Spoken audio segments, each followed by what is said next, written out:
Hello students, in this video we will revise the first chapter, Nature and Scope of Indian English Literature. The history of Indian English literature dates back to the colonial period. The English brought trade and commerce. Along with it, they brought the English language to India. Gradually, as the East India Company gained more power, they built forts and kept an army.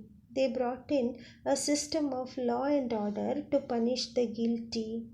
Sir William Jones was a judge in the Supreme Court of Calcutta. During this time, many Hindus expressed their desire to learn English language. David Hare, in collaboration with Raja Radhakantadev, had already taken steps to introduce English language education in Bengal.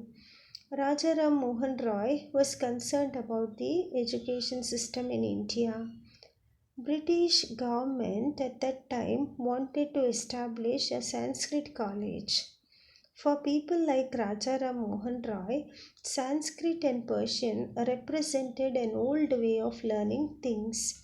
They wanted modernity in India.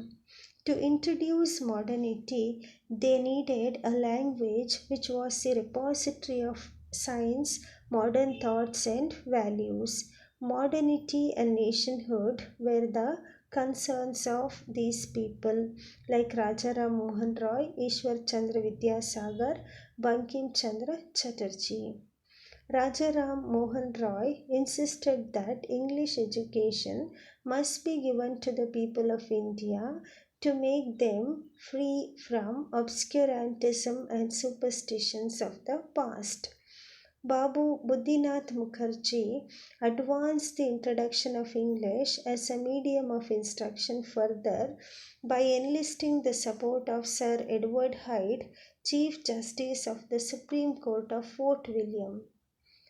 Sir Edward Hyde called a meeting of European and Hindu gentlemen at his residence in May 1816. The purpose of this meeting was to discuss the proposal to establish an institution for giving a liberal education to the children of the members of Hindu community. The proposal was received with unanimous approbation and a donation of rupees 1 lakh was promised for the setting up of new college. Thus, the Hindu college was established in the year 1817, which later came to be known as the Presidency College. Then started the Youth Bengal movement. Henry de Rosio was an important figure of this movement. The Youth Bengal was a group of Bengali freethinkers emerging from Hindu College, Calcutta. They were inspired and excited by the spirit of free thought and revolt against the existing social and religious structure of Hindu society. English Education Act passed in 1835 gave further fillip to the introduction of English language in India. Lord Macaulay wrote a very important document known as the Minutes on Indian Education. Missionary system of education came into being as a result. Today, we can see a deep connection between English education and Christian proselytization.